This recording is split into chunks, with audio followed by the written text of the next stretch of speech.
தலைப்பு செய்திகள். யூடியூபர் உட்பட 4 14 நாட்களுக்கு விளக்கமறியல். கைது உத்தரவை இடைநிறுத்துமாறு தேசபந்து ரிட் மனு. ரணில் உள்ளிட்டோருக்கு எதிரான மனு மீதான விசாரணையிலிருந்து விலகிய உயர் நீதிமன்ற நீதிபதி. 2026 முதல் புதிய கல்வி மறுசீரமைப்பு. பூமிக்கு திரும்பும் சுனிதா வில்லியம்ஸ், நாசா அறிவிப்பு. இனி விரிவான செய்திகள். யூடியூபர் உட்பட 4 14 நாட்களுக்கு விளக்கமறியலில் வைக்குமாறு மல்லாகம் நீதிமன்றம் உத்தரவிட்டுள்ளது. இச்சம்பவம் குறித்து மேலும் தெரிய வருகையில், குறித்த யூடியூபர் உதவி செய்யும் காணொளிகளை வலையொலி பக்கத்தில் பதிவேற்றி வந்தார். அவர் ஒரு வீட்டிற்கு சென்று அநாகரிகமாக நடந்து கொண்ட காணொளியொன்று வெளியாகி சர்ச்சையை ஏற்படுத்தியுள்ளது. இவ்வாறான பின்னணியில் அவர் உட்பட 4 ஞாயிற்றுக்கிழமை அந்த வீட்டுக்கு மீண்டும் சென்ற வேளை ஊர் இளைஞர்கள் அவர்களை மடக்கி பிடித்து இளவாலை போலீஸ் நிலையத்தில் ஒப்படைத்துள்ளனர். இந்நிலையில் அவர்களுக்கு எதிராக போலீசாரால் மல்லாகம் நீதிமன்றத்தில் வழக்கு தாக்கல் செய்யப்பட்டது. இந்நிலையில் அவர்களை 14 நாட்களுக்கு விளக்கமறியலில் வைக்குமாறு நீதவான் உத்தரவிட்டுள்ளார். முன்னாள் போலீஸ் மா அதிபர் தேசபந்து தென்னகோன் சட்டத்தரணிகள் ஊடாக மேன்முறையீட்டு நீதிமன்றத்தில் ரிட் மனு ஒன்றை தாக்கல் செய்துள்ளார். 2023 ஆண்டு மாத்தறை வெலிகம W15 ஹோட்டலில் நடந்த துப்பாக்கிச் சூட்டு சம்பவம் தொடர்பாக தன்னை கைது செய்யுமாறு மாத்தறை நீதவான் நீதிமன்றம் பிறப்பித்த உத்தரவை இடைநிறுத்தி இடைக்கால தடை உத்தரவை பிறப்பிக்குமாறு அந்த மனுவில் அவர் கோரியுள்ளார். இந்த மனு நேற்று மேன்முறையீட்டு நீதிமன்றத்தில் பதில் நீதியரசர் முகமது லாஃபர் தாஹீர் மற்றும் சராத் திசாநாயக்க ஆகியோர் அடங்கிய மேன்முறையீட்டு நீதிமன்ற அமர்வு முன்னிலையில் அழைக்கப்பட்டது. இதன்போது பிரதிவாதிகளுக்கு அழைப்பாணை விடுத்த பின்னர் மனுவை எதிர்வரும் 12ஆம் திகதி பரிசீலனைக்கு அழைக்க நீதியரசர்கள் அமர்வு உத்தரவிட்டது. முன்னாள் ஜனாதிபதி ரணில் விக்ரமசிங்க உள்ளிட்டோருக்கு எதிராக தாக்கல் செய்யப்பட்ட மனுவை விசாரணைக்கு எடுத்துக்கொண்ட உயர் நீதிமன்றத்தின் 3 அடங்கிய நீதிபதிகள் குழாமின் உறுப்பினரான நீதியரசர் மேனகா விஜயசுந்தர குறித்த விசாரணையிலிருந்து விலகுவதாக அறிவித்துள்ளார். மேன்முறையீட்டு நீதிமன்றத்திற்கு வெற்றிடங்கள் இருக்கும் போது நீதிபதிகளை நியமிக்காததன் மூலம் அடிப்படை மனித உரிமைகள் மீறப்பட்டுள்ளதாக தீர்ப்பளிக்குமாறு கோரி முன்னாள் ஜனாதிபதி ரணில் விக்ரமசிங்க உள்ளிட்ட சிலருக்கு எதிராக குறித்த மனு தாக்கல் செய்யப்பட்டுள்ளது.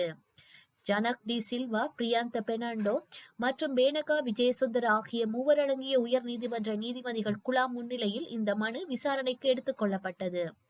உறுப்பினர் நீதிபதி திருமதி மேனகா விஜயசுந்தர இந்த விசாரணையிலிருந்து விலகிக் கொள்வதால் அவர் இல்லாத நீதிபதிகள் குழு முன் இந்த மனுவை எதிர்வரும் மே மாதம் 9ஆம் திகதி பரிசீலனைக்கு அழைக்க இதன்போது உத்தரவிடப்பட்டது.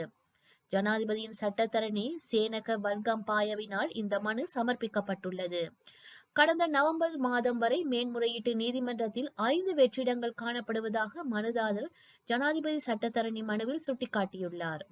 அந்த நீதித்துறை வெற்றிடங்களை அப்போதைய ஜனாதிபதி நிரப்ப தவறியதன் மூலம் தனது அடிப்படை மனித உரிமைகள் மீறப்பட்டுள்ளதாக உயர் நீதிமன்றத்தில் தீர்ப்பளிக்குமாறு மனுதாரர் கோரியுள்ளார்.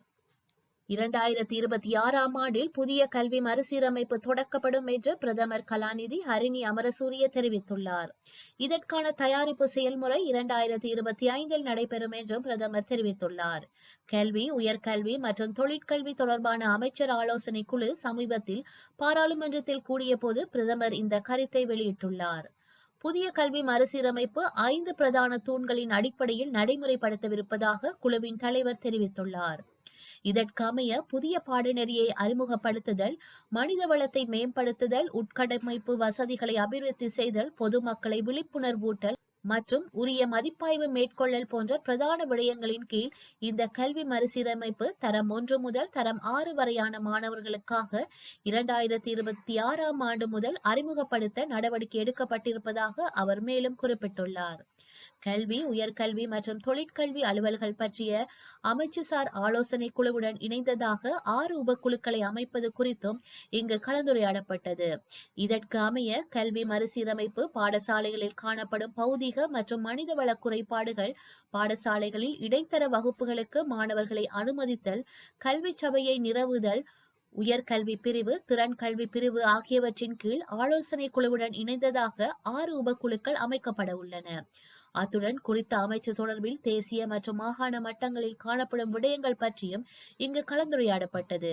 இதற்கமைய அமைச்சுசார் ஆலோசனை குழுவில் பாராளுமன்ற உறுப்பினர்கள் ஆற்றுப்படுத்திய பிரச்சினைகளுக்கு பதிலளித்த பிரதமர், பாடசாலைகள் மத்தியில் காணப்படும் ஏற்றத்தாழ்வுகளை குறைத்தல், பாடசாலைகளுக்கான உட்கட்டமைப்பு வசதிகளை மேம்படுத்துவதற்காக பாடசாலைகளுக்கு பௌதிக ஆய்வுகளை மேற்கொள்ளல், தற்பொழுது இடைநிறுத்தப்பட்டுள்ள கட்டுமான பணிகளுக்கு அவசியமான நடவடிக்கைகளை எடுத்தல் மற்றும் பாடசாலைகளில் காணப்படும் பாதுகாப்பற்ற சூழலை புனரமைத்தல் போன்றவற்காக இம்முறை வரவு செலவு திட்டத்தில் கல்வித்துறைக்கான நிதி ஒதுக்கீட்டில் முன்னுரை அளிக்கப்படும் என தெரிவித்துள்ளார்.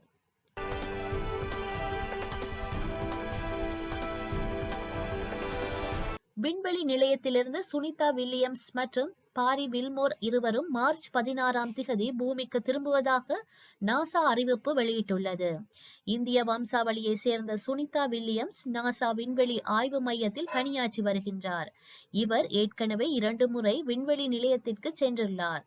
கடந்த ஜூன் 5 ஸ்டார் லைனர் விண்கலம் மூலம் அவரும் பாரி வில்மோரும் விண்வெளி நிலையம் சென்று 8 நாட்கள் அங்கு தங்கி ஆய்வு செய்துவிட்டு பூமிக்கு திரும்புவதாக திட்டமிடப்பட்டிருந்தது.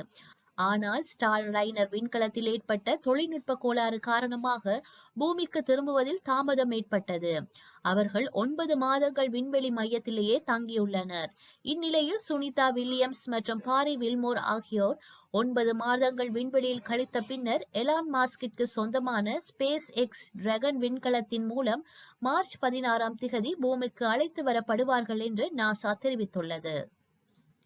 கனடாவின் பிரதமராக இருந்த ஜஸ்டின் ட்ரூடோ கடந்த ஜனவரி 7 தனது பதவியை ராஜினாமா செய்துள்ளார். இந்நிலையில் லிபரல் கட்சியின் தலைவராக தேர்வாகியுள்ள மார்க் கார்னி கனடாவின் 24வது பிரதமராக பதவியேற்க உள்ளார். கனடாவில் இந்த ஆண்டு அக்டோபர் மாதம் பொது தேர்தல் நடைபெற உள்ளது. அதுவரை பிரதமராக மார்க் கார்னி நீடிப்பார்.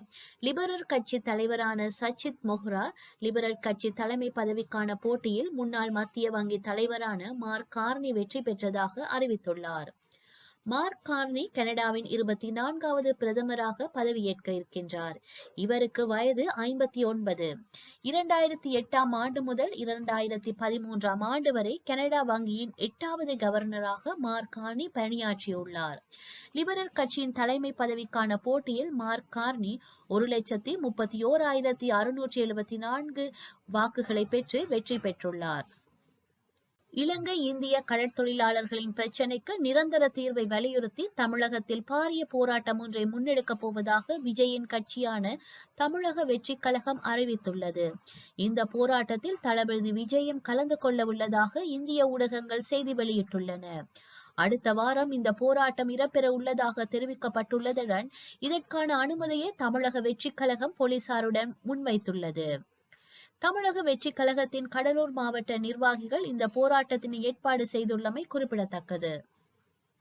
நியூயார்க்கிற்கு நேற்றைய தினம் புறப்பட்ட ஏர் இந்தியா விமானத்தின் கழிப்பறைக்குள் வெடிகுண்டு மிரட்டல் குறிப்பு கண்டுபிடிக்கப்பட்டதை அடுத்து அவசரமாக மும்பைக்கு திரும்பியதாக அதிகாரிகள் தெரிவித்துள்ளனர். 19 பணியாளர்கள் உட்பட 322 பேரை ஏற்றிச் சென்ற போயிங் 777-300 ER விமானம் சத்ரபதி சிவாஜி மகாராஜ் சர்வதேச விமான நிலையத்தில் பாதுகாப்பாக தரையிறக்கப்பட்டது. இதையடுத்து விமானம் இப்போது பாதுகாப்பு சோதனைக்கு உட்படுத்தப்பட்டுள்ளது. விமானத்தில் வெடிகுண்டு உள்ளது என்று கழிப்பறையில் எழுதப்பட்ட குறிப்பை ஒரு பயணி கண்டுபிடித்து உடனடியாக குழுவினருக்கு தகவல் அளித்ததாக போலீஸ் அதிகாரி ஒருவர் PTI செய்தி சேவையிடம் தெரிவித்துள்ளார். வரலாற்றில் இன்று